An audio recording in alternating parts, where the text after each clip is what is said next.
नमस्कार, मैं हूं राजेश सिन्हा। दोस्तों, हम यहां पर आपके लिए अलग अलग प्रतियोगिता परीक्षाओं के मद्देनजर खबरों का एक ऐसा कलेक्शन लेके आते हैं जो आने वाली प्रतियोगिता परीक्षाओं में आपके बहुत काम आता है। मेरी ये कोशिश होती है कि हम उन्हीं खबरों का चयन करें जो आपको संभावित प्रश्नों के रूप में उन एग्जाम्स में नजर आ जाए। तो फिर आइए देखते हैं कि आज हम आपके लिए क्या लेकर आए हैं। गांव और वार्ड स्तर पर आयुष्मान सभा। भारत का अगला मिशन होगा समुद्रयान। आईटीआई ने लॉन्च किया अपना लैपटॉप और micro PC. Hybrid nano particles मारेंगे कैंसर सेल्स। शांति स्वरूप भटनागर पुरस्कारों का हुआ ऐलान।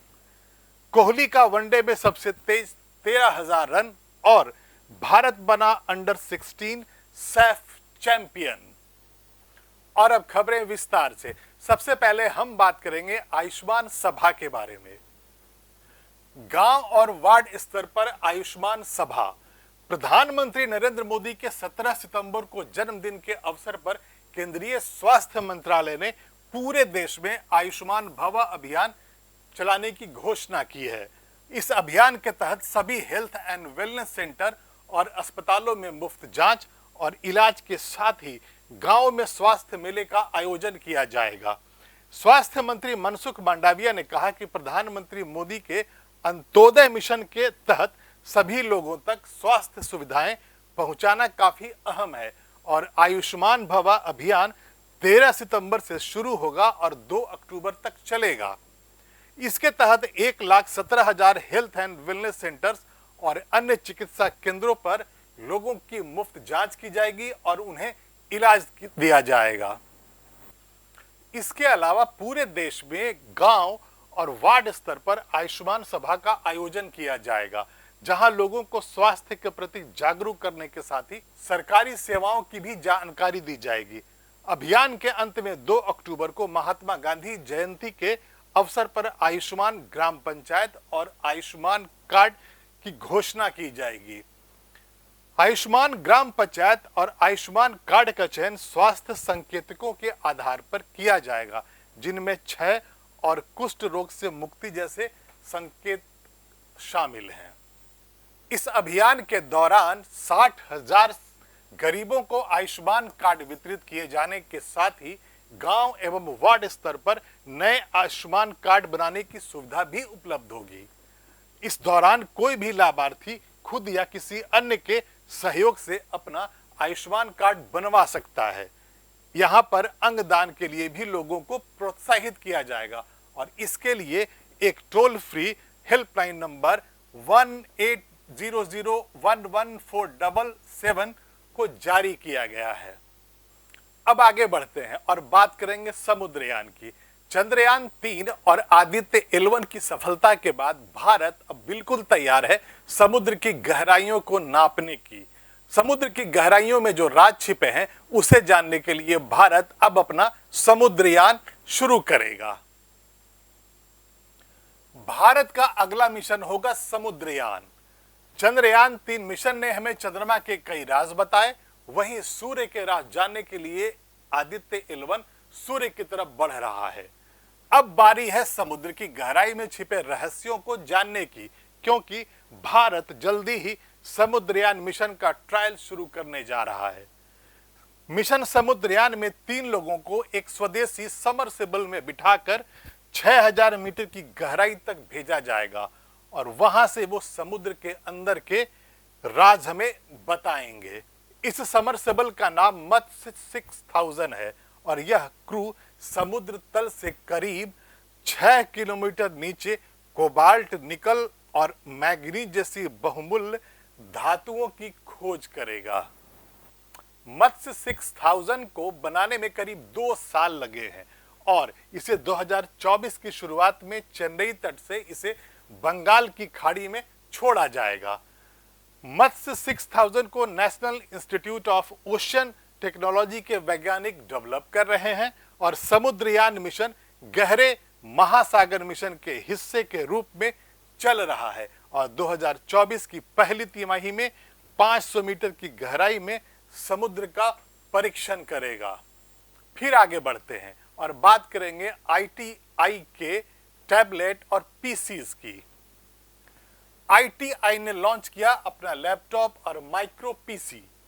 सार्वजनिक क्षेत्र की दूरसंचार कंपनी ITI लिमिटेड ने 11 सितंबर 2023 को अंतर्राष्ट्रीय मानकों के अनुरूप एक लैपटॉप और माइक्रो पीसी को बाजार में पेश किया। बेंगलुरु स्थित कंपनी ने कहा कि स्मैश ब्रांड के नाम से पेश किए गए ये दोनों उत्पाद पहले से ही वितरित किए जा चुके हैं और ITI ने दिग्गज कंपनियों को पीछे छोड़ते हुए कई ऑर्डर्स भी हथिया लिया है। ITI ने अपने लैपटॉप और इस माइक्रो पीसी को इंटेल कॉरपोरेशन के साथ मिलकर विकसित किया है और इसके लिए दोनों कंपनियों के बीच डिजाइन व निर्माण संबंधी एक समझौता ज्ञापन पर हस्ताक्षर किए गए थे। ITI ने यह दावा किया कि उसका छोटे आकार का पीसी किसी भी दूसरे पर्सनल कंप्यूटर की तरह गणना करने यानी कैलकुलेशन करने में सक्षम होगा और इसके साथ ही कार्बन उत्सर्जन में कमी लाने में उल्लेखनीय योगदान भी देगा। कंपनी के मुताबिक उसके 12,000 से अधिक पीसी पहले ही से सफलतापूर्वक काम कर रहे हैं। कंपनी ने यह भी कहा कि उसका पीसी सौर समाधानों के अनुरूप भी ढाला जा सकता है, इसलिए स्मैश ब्रांड के उत्पादों को बिजली लागत एवं घेरने वाली जगह के लिहाज से किफायती माना जा रहा है। और अब बात करेंगे कैंसर के इलाज की। हाइब्रिड नैनो पार्टिकल्स मारेंगे cancer cells. Indian institute of science के वैज्ञानिकों ने कैंसर को बढ़ाने वाली कोशिकाओं को मारने और उन्हें पहचानने का एक अनोखा तरीका निकाल लिया है। वैज्ञानिकों ने एक सोने और कॉपर सल्फाइड से हाइब्रिड नैनो पार्टिकल बना लिया है जो कैंसर की कोशिकाओं की पहचान करता है और उन्हें नष्ट करने में सक्षम भी है। इस प्रक्रिया के तहत शरीर में साउंड वेव के जरिए कैंसर बढ़ाने वाली सेल्स का पता लगाया जा सकता है और वहीं शरीर में हीट जनरेट कर इन सेल्स को नष्ट भी किया जा सकता है, जिससे कैंसर की रोकथाम हो सकेगी। इसके पहले भी कॉपर सल्फाइड नैनो पार्टिकल्स को कैंसर सेल्स डायग्नोस करने में सफलता मिल चुकी है और वैज्ञानिकों की माने तो इसमें फाइटोथर्मल ऑक्सीडेटिव स्ट्रेस के साथ ही फोटो एक्वेस्टिक्स गुण पाए जाते हैं जो कैंसर को पहचानने और इसके सेल्स को बढ़ने से रोकने की क्षमता रखते हैं। इन नैनो पार्टिकल पर लाइट पड़ने से लाइट इनमें अवशोषित होती है और इसके बाद यह नैनो पार्टिकल्स गर्मी पैदा करते हैं और कैंसर की कोशिकाओं को पता लगा लेते हैं। ये nano particles singlet oxygen atom का उत्पादन करेंगी जो इन सेल्स के लिए नुकसानदायक साबित होती है और कैंसर का इलाज संभव हो पाता है। और अब फिर आगे बढ़ते हैं और बात करेंगे शांति स्वरूप भटनागर पुरस्कारों की। शांति स्वरूप भटनागर पुरस्कारों का ऐलान कर दिया गया है। वैज्ञानिक और औद्योगिक अनुसंधान परिषद यानी कि CSIR ने 11 सितंबर 2023 को वर्ष 2022 के लिए शांति स्वरूप भटनागर पुरस्कारों की घोषणा की है। देश के 12 युवा वैज्ञानिकों को शांति स्वरूप भटनागर पुरस्कार मिलेगा और यह पुरस्कार हर साल 45 वर्ष से कम आयु के वैज्ञानिकों को दिया जाता है। इसमें 5 लाख रुपए का पुरस्कार और एक प्रशस्ति पत्र दिया जाता है। CSIR के पहले महानिदेशक की स्मृति में स्थापित शांति स्वरूप भटनागर पुरस्कारों की घोषणा आमतौर पर 26 सितंबर को संस्थान के स्थापना दिवस पर होती है, लेकिन इस बार इसे पहले ही कर दिया गया है। जिन वैज्ञानिकों को इस बार सम्मानित किया जाएगा उनमें कोलकाता के immunologist Divyaman Ganguly, centre for DNA fingerprinting diagnostics Hyderabad के जीव विज्ञानी मदिका सुब्बा रेड्डी, भारतीय विज्ञान संस्थान बेंगलुरु के K. T. बीजू और भारतीय प्रौद्योगिकी संस्थान बॉम्बे के देवव्रत मैती शामिल हैं। इंजीनियरिंग विभाग श्रेणी में भारतीय प्रौद्योगिकी संस्थान यानी IIT दिल्ली के दीप्ति रंजन साहू और IIT मद्रास के रजनीश कुमार को पुरस्कृत किया जाएगा। गणित के लिए भारतीय विज्ञान संस्थान यानी कि IISc बेंगलुरु के अपूर्व खरे और Microsoft research lab India Bengaluru के नीरज कयाल को पुरस्कारों के लिए चुना गया है। भौतिक विज्ञान की श्रेणी में भारतीय विज्ञान संस्थान बेंगलुरु के अनिंदम दास और Tata institute of fundamental research Mumbai के वासुदेव दासगुप्ता को पुरस्कृत किया जाएगा। और अब बात करेंगे खेल के मैदान की। हम बात करेंगे विराट कोहली की। कोहली का वनडे में सबसे तेज 13,000 रन। विराट कोहली ने वनडे में अपने करियर का 47वां शतक ठोककर इतिहास रच दिया और साथ ही वनडे में सबसे तेज 13,000 रन बनाने वाले बल्लेबाज बन गए हैं। पाकिस्तान के खिलाफ मैच के दौरान कोहली इंटरनेशनल क्रिकेट में नंबर 3 पर बल्लेबाजी करते हुए सबसे तेज 14,000 रन बनाने वाले बल्लेबाज बन गए और इसके साथ ही कोहली वनडे में सबसे तेज 13,000 रन पूरा करने वाले बल्लेबाज भी बन गए हैं। सचिन वनडे में 13,000 रन 321 पारी में बनाने में सफल रहे थे। वहीं कोहली ने सचिन के रिकॉर्ड को तोड़ दिया और 13,000 रन केवल 267 पारी में ही पूरा कर लिया। और अब ये देख लेते हैं कि ये 13,000 रन किसने कितने पारियों में बनाया है। विराट कोहली ने 267 पारियों में बनाया 13,000 रन। सचिन तेंदुलकर ने 321 पारी में, रिकी पॉन्टिंग 341, कुमार संकारा 363, सनथ जयसूर्या 416 पारी।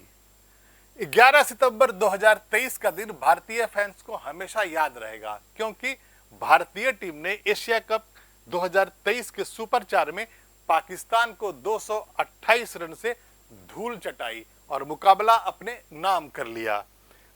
बारिश के चलते 2 दिन से यह मैच काफी प्रभावित रहा था और 10 सितंबर को बारिश के कारण मैच पूरा नहीं हो सका था।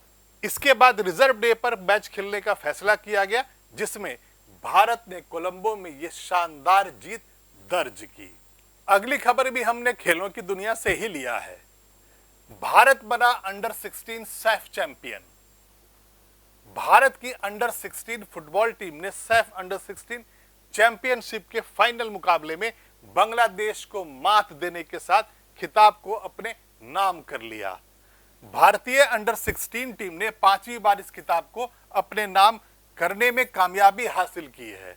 फाइनल में भरत लायरजम ने 8वें मिनट में भारतीय टीम को शुरुआती बढ़त दिलाई और फिर लेविस जंगा मिनलम ने 74वें मिनट में गोल दर्ज कर जीत को पक्की कर दी। सैफ अंडर 16 चैंपियनशिप में भारतीय टीम ग्रुप ए का हिस्सा थी। इसमें बांग्लादेश और नेपाल की टीम से उनका मुकाबला हुआ और दोनों के खिलाफ उन्होंने 1-0 से जीत हासिल करते हुए पहले नंबर पर इसे खत्म किया था। इसके बाद उन्होंने सेमीफाइनल में मालदीव को मात दी। वही बांग्लादेश की टीम को टूर्नामेंट में भारत के खिलाफ ही दोनों मैचों में हार झेलनी पड़ी। यह टूर्नामेंट भूटान की मेजबानी में थिम्पू में खेला जा रहा था। अभी तक के लिए इतना ही। हम फिर हाजिर होंगे, ऐसी ही खबरें लेकर आएंगे। हमारी पूरी कोशिश होगी कि हम उन्हीं खबरों का चयन करें जो आपको आने वाले कॉम्पिटिटिव एग्जाम्स में प्रश्नों के रूप में नजर आ जाएं। लेकिन आप इस वीडियो को जरूर लाइक करें, उसे शेयर करें और इस चैनल को तो जरूर ही सब्सक्राइब करें। तब तक के लिए धन्यवाद।